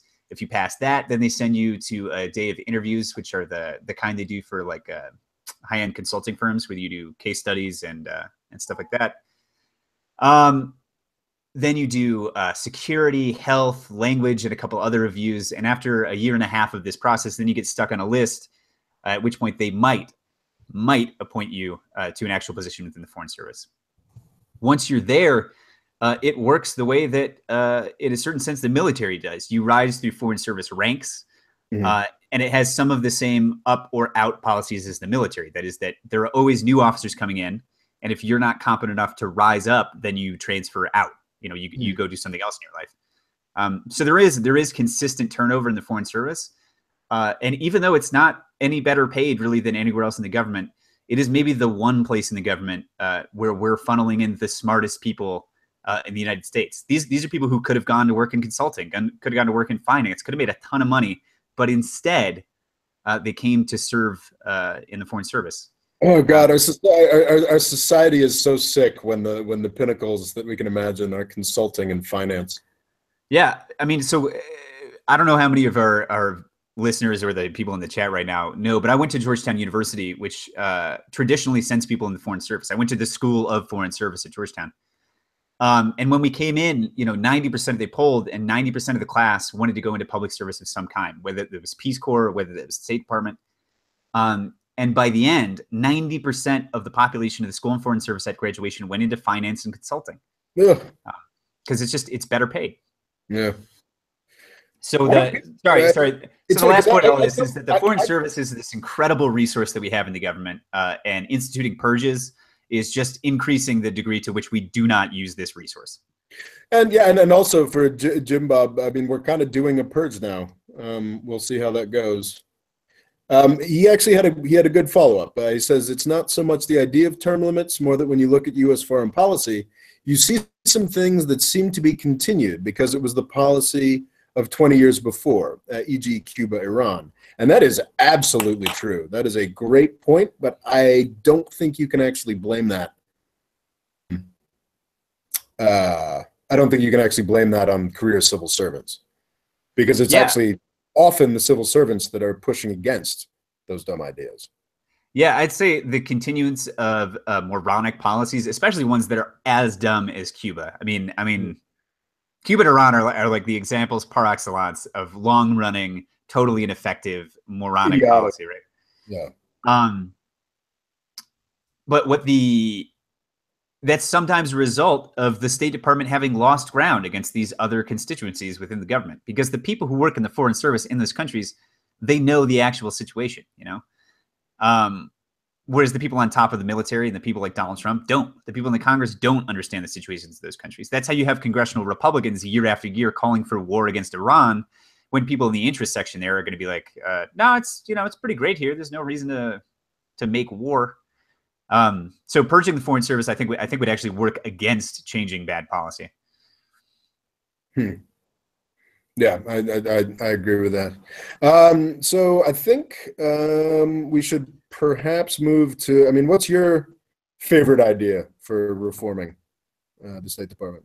And I like a lot of this really technical stuff coming out of Brookings, where they want to get rid of all of the functional bureaus, all the stuff that aren't regional, and they want to create under each regional undersecretary, or right now they're assistant undersecretaries, functional offices. So instead of there being an office of human rights, and then somewhere very far away in the organization, an office of regional affairs, and then Asia, and then Thailand, under the Asia desk, there would be a guy for human rights and for arms trade or whatever else. And then under the Thailand desk, there would also be a guy for human rights, right? So you'd build in concern for these functional areas under each of the regional desks. And what you end up doing is you end up streamlining the decision process. So instead of having to go from regional desks to all these other bureaus, all of that would happen in its travel up through the regional assistant and undersecretaries, and you'd streamline decision making, which would lighten the load on the secretary himself, and hopefully speed up the bureaucratic processes there. But again, this is stuff I don't actually know about. This is stuff I'm pulling from Brookings' suggestions. Yeah, for me, it would definitely be longer tenure of foreign service officers, and perhaps, I mean, it's a difficult thing to do. I know I guess there's an interest supposedly in making these folks generalists, and I can see. I think probably the main reason these tenures are so short, I mean, it just strikes me based off essentially nothing, is that probably people don't want to stay in a career where they're the expert on a particular chunk of sub-Saharan Africa or something like that. I think foreign service officers want the potential for something glamorous or something like that. I mean, that perhaps is the reasoning, but I think you're actually, I can speak to that right there. One of the reasons the Foreign Service still captures, there's maybe two reasons the Foreign Service still captures people that would otherwise be going to Deloitte, which for everybody international is a very prestigious and extremely highly paid and probably a terrible force in the world consulting firm in the United States. Yeah, fuck Deloitte. Fuck Deloitte. Fuck PCG, fuck Boston Consulting Group, all that stuff. One of the reasons people come is it's still extremely prestigious. It's hard to get in, and just the prestige of having gotten in is a reason to try to get in, right? But the other one is that there's an opportunity to do those really excellent, glamorous postings. So I got a buddy in the Foreign Service, and he's right now serving in Honduras, right? And that's a hardship posting. It's hard for him to leave his compounds because Tegucigalpa is the most dangerous city in the world. And so his kind of reward for that is his next posting is 3 years in Vienna. Well, that's great for him, but it doesn't make a whole lot of sense because he's not building up any regional expertise, Yeah. And to tell someone like you're only going to be in Central America for the rest of your life, that's tough. Yeah, but it's exactly the kind of regional expertise and depth of knowledge that we need to be building. Yeah. And how to crack that nut is difficult. But I mean, perhaps, you give people rewards. Like, you're only allowed to serve in London if you've got 15 years in as a Papua New Guinea expert or something along those lines, And it's also, I mean, it's hard to find a region of the world that doesn't have at least a couple of cities that are cool to be in, Exactly. Like, you serve your 3-year term in Honduras, and then maybe you serve for a while in Mexico. So you're in the same region, but you're in a much better place. Same thing in South America. Maybe you're serving on in a consulate that's pretty close to FARC operations, even though that's dying down right now. But then later you get to serve in Buenos Aires, right? Yeah. And I think, and as the world gets better and better, as it has been doing, there are more and more interesting places. But I really do think it is vital for the State Department to evolve in this fashion. I mean, I'm probably more invested in the American world order than you are. But if it's going to survive at all, we need to get a lot smarter. I mean, it's staggering dealing with folks and in Washington, D.C. generally, and just realizing just like how little they know about the world outside. And when we're the big swinging dick, we can do that. It's fine. They come to us and we've got the power necessary to knock people around, but that can disappear. Yeah. And man, we're just looking at a century that might not any longer be the American century. And even if we're still one of the largest countries around, we're going to have to start learning or relearning how to relate to countries without any deployment of military force or the threat thereof, Yeah. And the other important point is, when we talk about increases in the State Department budget, right, we're talking about something on the order of $10 or $20 billion a year more, right? And with that $10 or $20 billion, or man, God forbid, $40 billion to double the department. Yeah. We'd be doing so much work to keep ourselves out of conflict, to keep the world more stable, to maintain the Pax Americana, and at so much less cost than the military. It is so much cheaper to put a highly trained political officer in a foreign capital than it is to put one U.S. serviceman there. Yes. Yeah. Yeah. You know, a foreign service officer in his fourth or fifth year, he's making maybe 80 grand. Mhm. Yeah, it costs 80 grand and a little bit of overhead to keep him there. One U.S. serviceman is $1 million a year. Wow. Yeah, not in pay, obviously, but in logistics and overhead. Yeah. It's just cheaper, man. Yeah. And you know, and if for people who are invested in sort of the continuance of US power, there's just one like really basic point that I tried to make in a video a month or so back. It's sort of like war is the problem that the United States government does not understand. It's through the promotion of peace. It's by getting more people to buy into this system peacefully. That's how American power gets preserved. Like, I do believe that, you know, this century can also be an American century if we revise the definition of American a bit to actually American rather than a U.S. century. I really do think that that's a possibility. But it's not possible if we continue not just on the trajectory that Trump put us on, but on the trajectory that Bush and Obama put us on, or even going back to Clinton. You know, Trump is an acceleration and a sort of nightmarish caricature of decline. But this sort of hyper militarization that we've been up to since 9/11 is that's the fastest ticket to the fall of the American empire you can imagine. Yeah, I mean, you know, if we're gonna play with like a couple of counterfactuals, you take the Arab Spring, right? Something that looked great at the beginning. And it ended up being terrible in the end, right? For pretty much everywhere that happened, except maybe Tunisia, right? I know. I still think the Arab Spring was fantastic. I mean, you know, how do you think 1848 looked in Europe in 1855? Well, that's a fair enough point. I mean, how did or to put it in a more broad, perhaps a more broadly legible extent? I mean, how do you think the French Revolution looked in 1803? You know, under a military dictator. Rampaging across Europe. I mean, the Arab Spring didn't produce Switzerland in a year or two. But sorry, I'm tangenting. You're entirely right in that there might be a better end to this thing. But you look at stuff like Syria, right?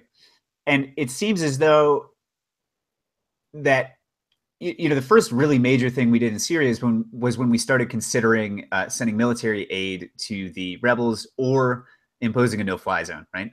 Mm-hmm. But there should have been so many more obstacles to what ended up happening in Syria on our side of things before we got to the military options. You know, as soon as things started getting violent between the Assad regime and the rebels, we should have flooded the Syrian capital with diplomats. Right? We should have been everywhere there. We should have been advising every side and trying to diffuse that situation because our interest wasn't necessarily. I mean. You know, I have my own feelings on that, but our interest wasn't necessarily in democratizing Syria. It wasn't with the rebels and it wasn't with Assad. Our interest was in stability and peace in the region. And it feels like, man, there was probably more we could have done on the diplomatic side of things, but that has to be run through the State Department because they're the only people that understand those situations at that granular level. I disagree with that fairly strongly, actually. I think our main priority there was fucking Iran and fucking Assad. No, I get that. I'm saying there was something to be done that we didn't do. Well, I think this once again, this is getting into the minutia of these sort of sacrifice crisis countries rather than focusing on the broader picture of the State Department. But I think the State Department and USAID, like from fairly early on, were working. My understanding is that the U.S. ambassador was working pretty closely with the opposition from the get-go and making promises that were not honored, and made the problem worse. So I don't know. Well, I mean, we're outside my area of expertise. The only point I really wanted to make here is that we should, and in the future, going to need to have a great many options before we start looking at the military ones. Yeah, it's pretty simple point to. But anyway, yeah, so that's what I got. Do we have anything else from the chat? Somebody asked me about regime change in Saudi Arabia. Oh, God. I don't know if I need a nuanced answer there. The answer is no.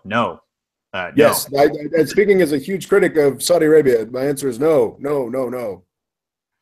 Yeah. I don't want to see a couple of Saudi princes outfitted by the United States funding a war against their own people with with oil money. Yeah, I don't need that to happen.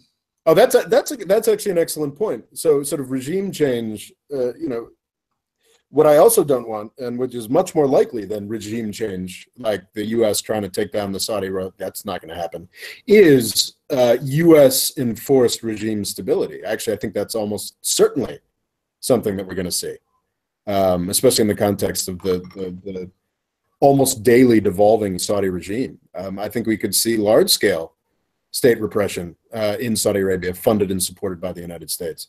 That's probably something we should be more worried about.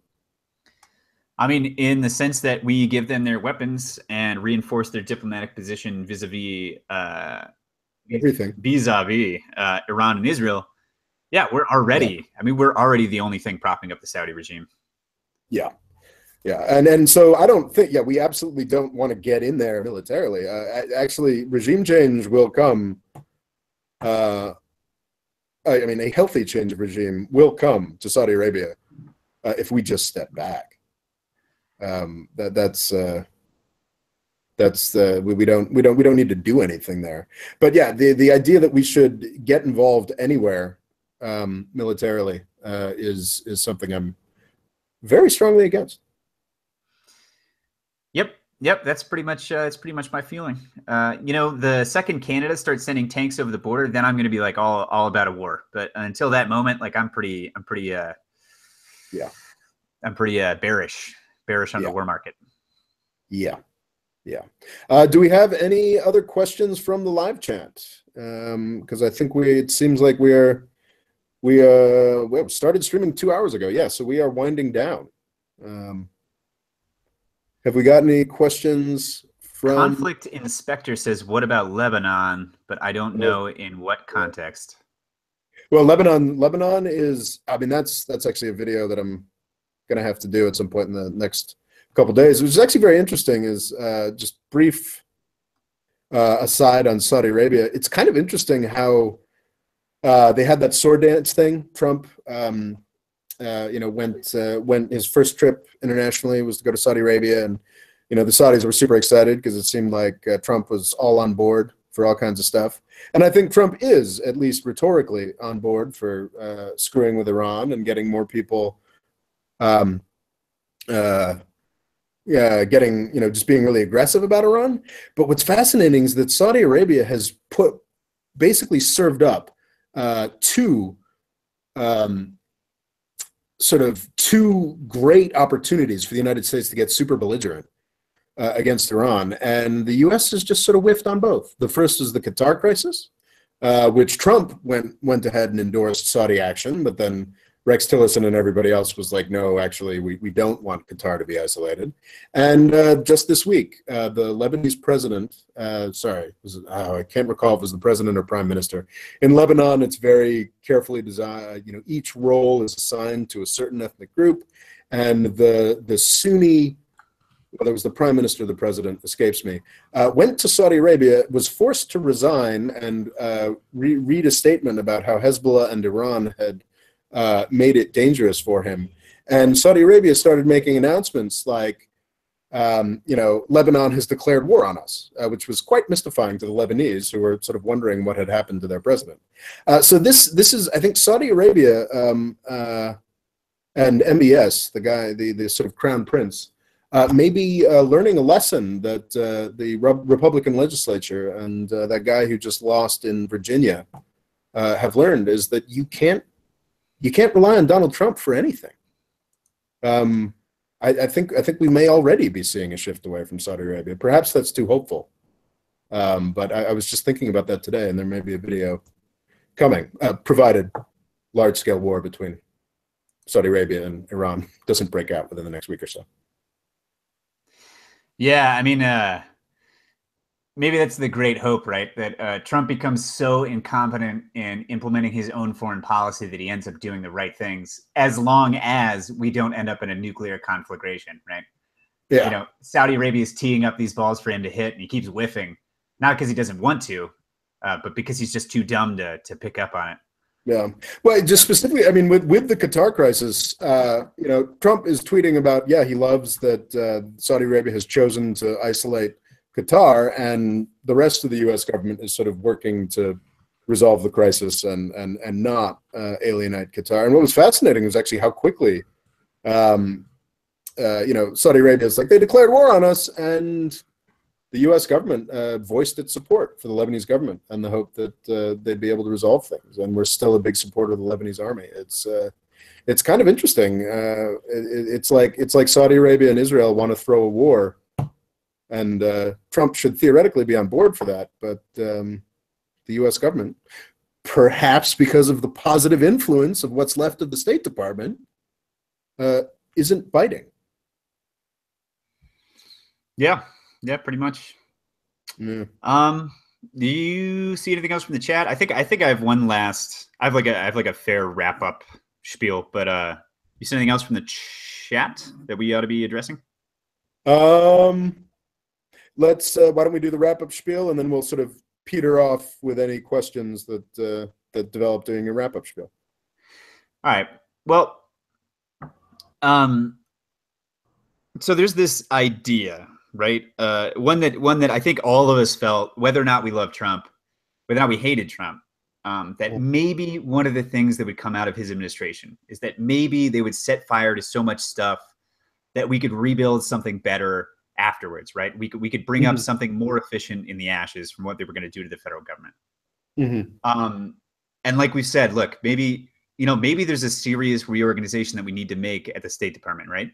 Maybe we need to torch all these functional bureaus. Maybe we need to reshuffle everything. Maybe we even need to cut the number of particular positions, right? But what is absolutely not happening under Donald Trump is anything that would prepare the way for reorganization at state. We're not burning anything down. We're just turning it to rubble. And at the end of this, we're not dealing with ashes that we can build on top of. We're dealing with rubble that we're going to have to sort through. So in as much as it might seem like a small thing, and in as much as the people who are interested in opposing Trump are already opposing him on so many different fronts, what is happening at the State Department is only bad and only dangerous. And if you have any spare time to call your congressman or to do whatever it is that you do to oppose what is happening in the Trump administration, State Department merits your attention.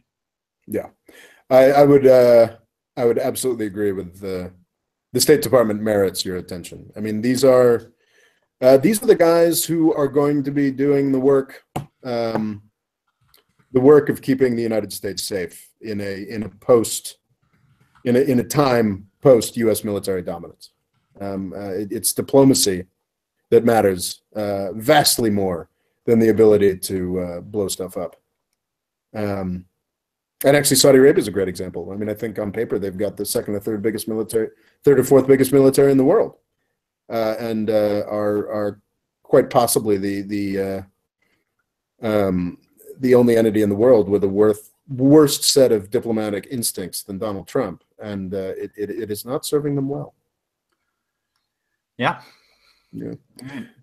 Have we got any final questions here from the live chat before we wrap it up? Nope.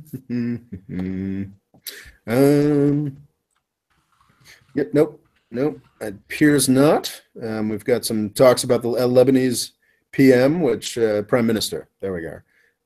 Which I don't know that much about yet.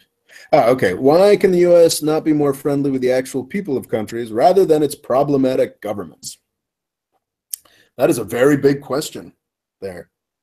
And I think it's actually something that I ponder a fair amount. I mean, there's a really basic question throughout history and time and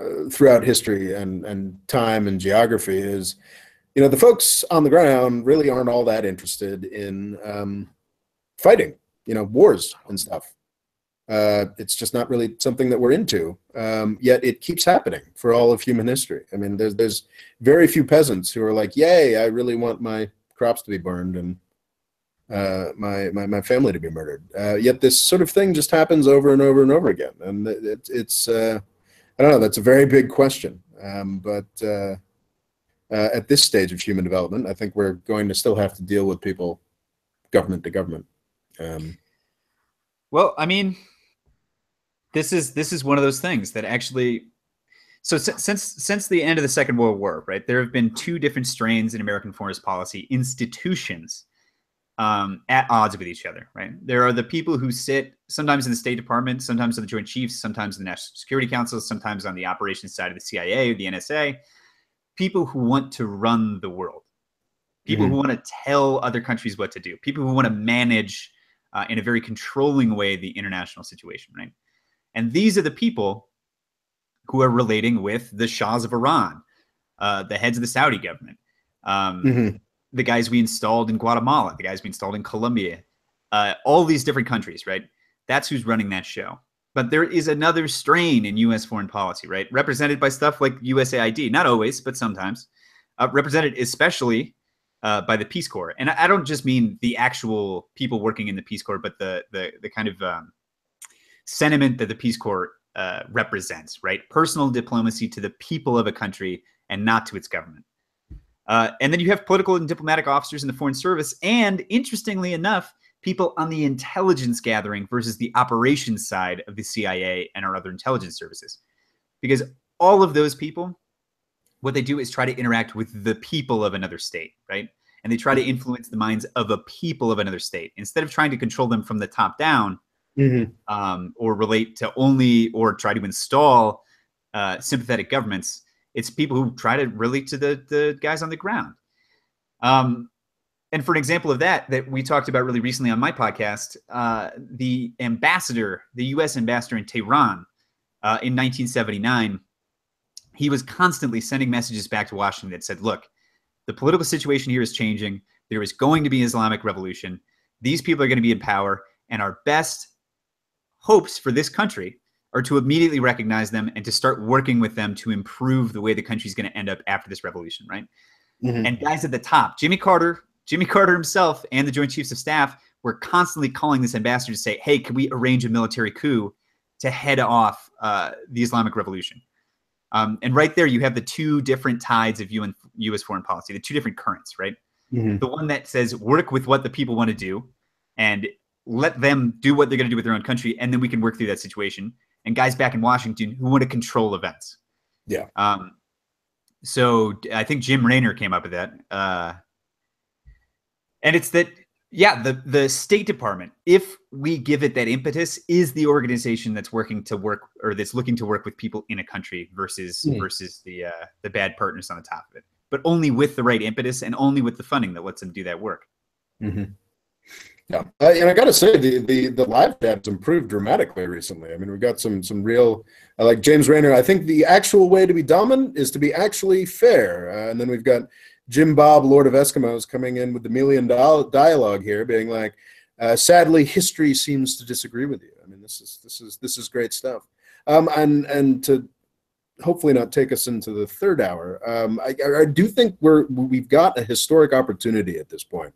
If you sort of look at how foreign relations have developed over the centuries, I mean, it is amazing that we're at a point where we are now, where it's mostly about trade relations and mostly about, with the exception of a few countries, it's mostly about pretty boring stuff. Whereas if you go back before World War II, and even worse, 100 or 200 years before that, I mean, it's about other countries grabbing chunks of countries and fighting over chunks of countries, and it's much more of a war of all against all. It's much more horrifying, and I think we have the chance of getting to a point where James Raynor is right and Jim Bob, Lord of Eskimos, has got it wrong, and we can actually have a fair, just system that works for everybody. I honestly think that we're a lot of we are a lot of the way there from the historical perspective, and I think the State Department has a lot to do with that. Yeah, and last point, the U.S. policy of trying to dominate, that is Jim Bob, Lord of Eskimos' history seems to disagree. That's what we tried to do in Vietnam. It's what we tried to do in Guatemala. It's what we tried to do in Argentina. It's what we tried to do in Chile. It's what we tried to do all over the world. And it didn't work. All of those countries, exemplified maybe in Vietnam, where a communist revolution took over, or in Iran, where we supported the Shah, but then later the Islamic revolution took over, is that it didn't work. It didn't work. But subsequent policies, just trading in good faith with Vietnam. Now they're now they're in our orbit. You know, they're one of our partners in Asia. No, I understand that, Jim Bob. It's that you're not saying it's good, but I'm saying it didn't work. Yeah. And that what Jim Rayner's saying, that trying to treat other countries, quote unquote, fairly, or at least integrating them on an equal footing into our international system, is the way that we're going to get them to be partners versus trying to dominate their politics. And I would argue that the world is changing in very real ways because of things like widespread literacy, ideas of nationalism on the more positive side, the spread of technology and whatnot. That the world really is changing in a serious way, where the old-fashioned sort of might makes right is fading. To bring it back to comparing the British Empire and the U.S. Empire, on almost every dynamic, the United States is vastly more powerful than the British Empire was in terms of military dominance, in terms of economic dominance, in terms of population. You know, it's just everything. But, you know, if you look at the map, we've got a whole bunch of military bases everywhere, but it's not like we own a subcontinent or serious chunks of other continents, because the world is changing to the extent where the sort of old-timey blood and death is not as much of a factor. Yeah, and we don't have the ability, you know, our military might, like you said, so much greater than the British's ever was, with so many more soldiers proportionally than they ever had. Mm-hmm.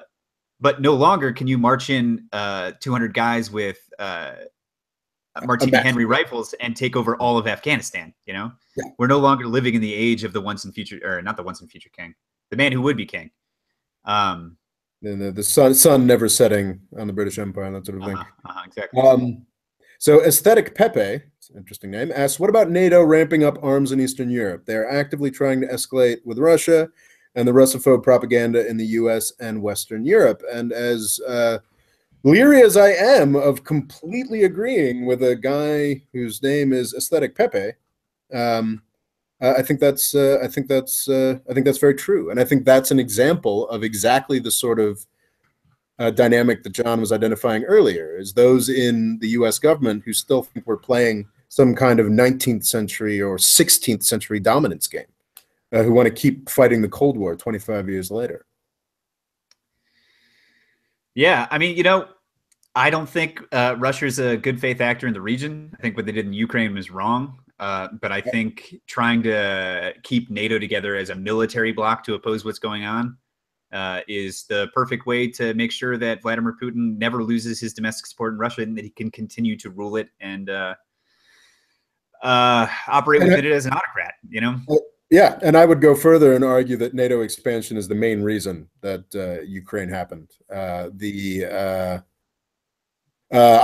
do not support what Vladimir Putin did in Ukraine, but I certainly understand why he did it. And I think it's instructive. You see many of the opposition figures that we like to lionize in the West, pretty much, I think specifically Navalny and a few others, completely we agree with what Putin did in the Ukraine. Sorry, you're not supposed to call it the Ukraine. I apologize. In Ukraine. I think that the NATO action, I think John and I would agree, is an example of exactly those kinds of dominance games that are mistaken. Yeah, I mean, you know, the way to keep Eastern European countries out of Russian hands, don't give them arms, give them McDonald's, because Russia's poor and it's not great. It has a terrible economy, and we have so much more to offer. And the best way to offer that isn't at the point of a gun. Yep. Lucifer Eden has very, very enthusiastically asked, what is your opinion on SDF? And I assume he means the Syrian Democratic Forces? Yes, I assume he means the Syrian Democratic Forces. What is your opinion on the SDF? You know, this really isn't my area of expertise. You know, pretty shortly I'm going to have a show with Maya Jabali, who's been reporting out of Syria for Agence France Presse, and I think we'll probably get into it there. But I really do not have the breadth or depth of knowledge I need to talk about Syria, you know. Unlike John, I'm perfectly comfortable speaking outside of my areas of expertise. That's pretty much what I do all day. And the SDF, I think, have been fantastic partners against ISIS. They've done the majority of the work there. People have asked me to do videos on the Kurds, and I don't do videos on the Kurds because I don't know enough about the issue. I need to do a lot more reading before I can do videos on the Kurds, and also because my read on it is just really depressing. We've betrayed the Kurds over and over and over again, and I am quite confident that we will betray the Kurds again. I think one side note here, just to have a really great and applicable example. When the president doesn't use the State Department, right, especially this president, it's like him looking at this chat, seeing what's your opinion on the SDF, and unlike Rob and I having the forbearance to not talk about stuff that we don't know anything about, it's not only him saying something about the SDF or the Kurds, but taking military action. Yeah.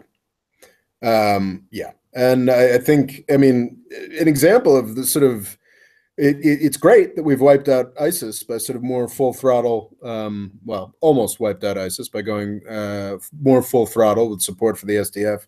It has seriously damaged our relationship with Turkey, which, you know, at the end of the day probably doesn't matter because they still, in 2017, need us a lot more than we need them. But yeah, there's a reason why support for the SDF wasn't quite as full throttle as it could have been, and I've been actually pretty angry about that in the past as well. But yeah, my you know, I think, I hope that if oh God, I'm sorry I pronounced that inappropriately, but Abadi, the guy who's ruling Iraq, will leave Iraqi Kurdistan as a sort of de facto autonomous unit.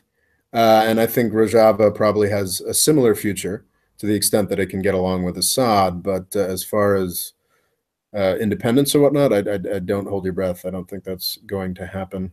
I hope that answered the question about my opinion on SDF. Okay, Kurds. Yeah. Of Robert Johnson, I agree wholeheartedly. The Kurds are the most screwed people, and if you look at, I think we're destined to betray them again. We would end up to actually endorse the Kurds in a full-throttled way, back up any promises we might have made. You know, we would have to offend Turkey and Iran, who, at the end of the day, are going to be much more important to us than the Kurds. That's Turkey, Iran, and Iraq. And I just don't think that calculus is ever going to work out in a way that's positive for the Kurds. So, like I said, it's kind of a depressing topic. Oh, God. Yeah. Yeah, you know, anything you'd want to do for the Kurds, right? Like Iraq's pretty destabilized now, so it seems like maybe that's the best chance for the creation of any actually pseudo independent or really independent Kurdish state, right? Mm-hmm. But even though Iraq's destabilized, neither Iran nor Turkey was the president of an independent Kurdistan. And once Iraq, if it ever gets its house in order, it's going to come for Kurdistan. You know, whatever semi-autonomous region ends up growing up, as Mm-hmm. soon as the Iraqi government has the power to take it back into the fold, that's what's going to happen.